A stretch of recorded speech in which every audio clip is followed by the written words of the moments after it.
ଦୁନିଆରେ ଆଘାତ ଲାଗୁଛି। ଆମେ ଦୁହେଁ ପ୍ରେମ କରିକି ବିବାହ କରିଛୁ ଆଉ ଏ ପ୍ରଶ୍ନଟା ପ୍ରଥମେ ମୁଁ ତମକୁ ଆରେ ସେଇଥିପାଇଁ ତ ତୋର ପ୍ରତ୍ୟେକ କଥା ମୋତେ ଭାରି କଷ୍ଟ ଦଉଛି।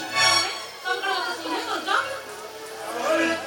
କାହିଁକି ନା ମୁଁ ଯେତେବେଳେ ତମକୁ ବିବାହ ପ୍ରସ୍ତାବ ଦେଇଥିଲି ତମେ ପ୍ରସ୍ତାବକୁ ପ୍ରତ୍ୟାଖ୍ୟାନ କରିଥିଲ କିନ୍ତୁ ହଠାତ୍ କିଛି ମାସ ପରେ ତମେ ମୋତେ ବିବାହ କରିବା ପାଇଁ ବାଧ୍ୟ କଲ। ତାପରେ ମୁଁ ଜାଣିବା ପାଇଁ ଚାହୁଁଛି ତମର ସେ ହଁ ନାଇଁ ବୋଲର କାରଣଟା କଣ? ଯାହାର ଫଳସ୍ୱରୂପ ଆମ ମଝିରେ ପାଚେରୀ ହୋଇ ଛିଡ଼ା ହୋଇଛି। ମତେ ଲାଗୁଛି ସନ୍ଧ୍ୟାର ବୁଢ଼ୀର ଜାଲଟା ତମ ମନ ଭିତରେ ଘର କରିଗଲାଣି। ଆଉ ମତେ ଏମିତି ଲାଗୁଛି ତମେ ଆମ ଭଲ ପାଇବା ଭିତରେ ଗୋଟେ ପର ପୁରୁଷକୁ ବାଛି ନେଇଛ। ମୋ ସଞ୍ଜନା ସେ ପୁରୁଷ ଜଣକ କିଏ? ବୋକା କୋଠିକା ପିଲା ତମେ କେବେ ଶୁଣିଛ କୋଉ ସ୍ତ୍ରୀ ତା ସ୍ୱାମୀ ଆଗରେ ନିଜ ଅଧିକ ବିଷୟ କହିବାର? ସମସ୍ତେ କୁହନ୍ତି ତମେ ହିଁ ଆରମ୍ଭ ଆଉ ତମେ ହିଁ ଶେଷ। ସଞ୍ଜନା ଭୁଲି ଯାଉଛ ବୋଧେ ମୁଁ ହଉଛି ତମ ସ୍ୱାମୀ। ସ୍ୱାମୀ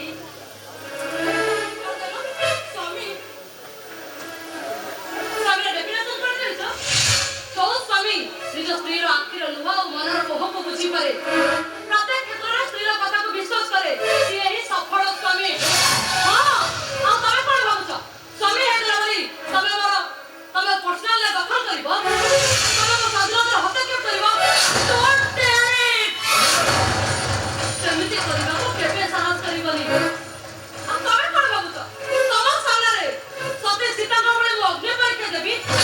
କାହିଁକି ତମେ କଣ ସେ ଯୁଗର ମର୍ଯ୍ୟାଦା ପୁରୁଷୋତ୍ତମ ରାମଚନ୍ଦ୍ର? ନ ହେଇପାରେ ମୋର ମର୍ଯ୍ୟାଦା ପୁରୁଷୋତ୍ତମ ରାମଚନ୍ଦ୍ର,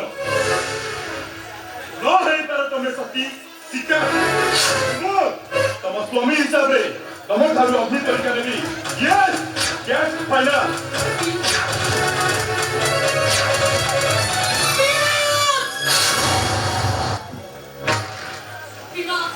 ମୋ ମନ ଭିତରେ ଜଳୁଥିବା ପ୍ରତିଶୋଧ ନିଆକୁ ତମେ କେବେ ଲିଭେଇବାକୁ ଚେଷ୍ଟା କରନି, କେବେ ନୁହଁ।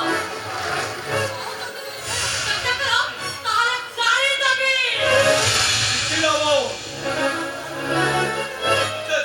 ପାଉଁଶ ହେଇଯିବ। ଆଉ ମନେ ରଖିଦେବ ମା, ଇୟାସିରେ କାଠି ସିନା ଦୁନିଆକୁ ଦହି ପଡ଼ି ପାଉଁଶ କରିଦିଏ କିନ୍ତୁ ନିଜ ବି ସେତେବେଳେ ଦହି ପଡ଼ି ପାଉଁଶ ହେଇଯିବ। ମୁଁ ତମ ହାତରେ ପାଉଁଶରେ ତମେ ମୋତେ ମାରିଦିଅ, କେତେ କଷ୍ଟ ଦିଅ ସବୁ ସହିଯିବି କିନ୍ତୁ ମୋ ଭାଇର କିଛି କ୍ଷତି କରନି। ମୋ ଭାଇର କିଛି ବି କ୍ଷତି କରନି। ମୋର ଆଶା ଥିଲା ତମେ ମତେ ମିଳିବ, ତମେ ତ ମତେ ମିଳିଲନି। ଆଉ ମୁଁ କିଏ? ମୁଁ ତମକୁ ଚାଳି ଚାଳି ମାରିବା ପାଇଁ ଏ ଘରକୁ ବୋହୂ ହେଇ ଆସିଥିଲି। ହଁ ଏବେ ଯେତେବେଳେ ମୁଁ ତମକୁ ପାଇଲିନି ଆଉ ସାହସ କରିଦେବି। ନାରୀ ମାନେ ଯୋଉ ପ୍ରତିନିଧିର ନିଆଁ ଜଳେ ସେଇଟା ଏତେ ସହଜରେ ଲିଭେନି। ମୁଁ ତ ଜଳୁଛି ଆଉ କାହାକୁ ଛାଡ଼ିବିନି, ତମକୁ ବି ଛାଡ଼ିବିନି। ଚଳେଇ ଚଳେଇ ମାରିବି, ଚଳେଇ ଚଳେଇ।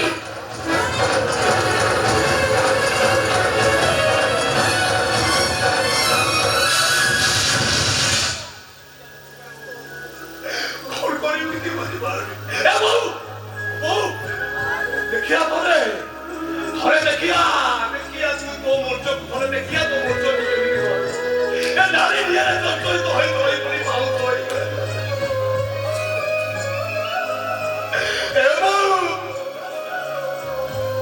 ଏତେ ଯନ୍ତ୍ରଣା ତୋରେ ମୋର୍ଚ୍ଚଟା ସହିପାରୁ କାହିଁକି ତତେ ବଞ୍ଚେଇ ରଖିଛୁ ମାରି ନ ଦେଇ କହିଲୁ? କାହିଁକି ମତେ ମାରି ବଞ୍ଚେଇ ରଖିଛୁ? ଏମିତି ତବେ ମରିଗଲେ କଳକିରିର କଳକିତ ତବ ଭିତରେ ଭଗବାନ ମଣିଷକୁ ସିଂହ ପରି ଭୁଲ କରିଛି।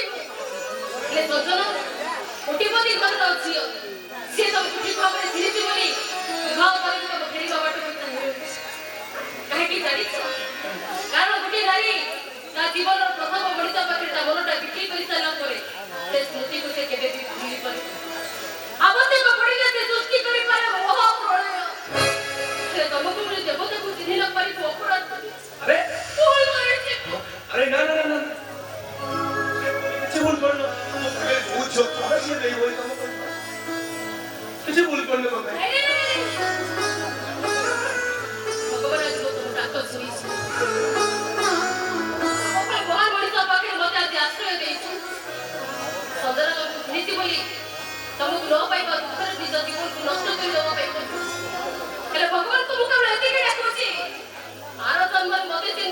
ମୋରି ସହିତ ଭେଟ କରିବି ଏତିକି ଛଡ଼ା ଆଉ କିଛି ଚାହେଁ କିଛି ଚାହେଁ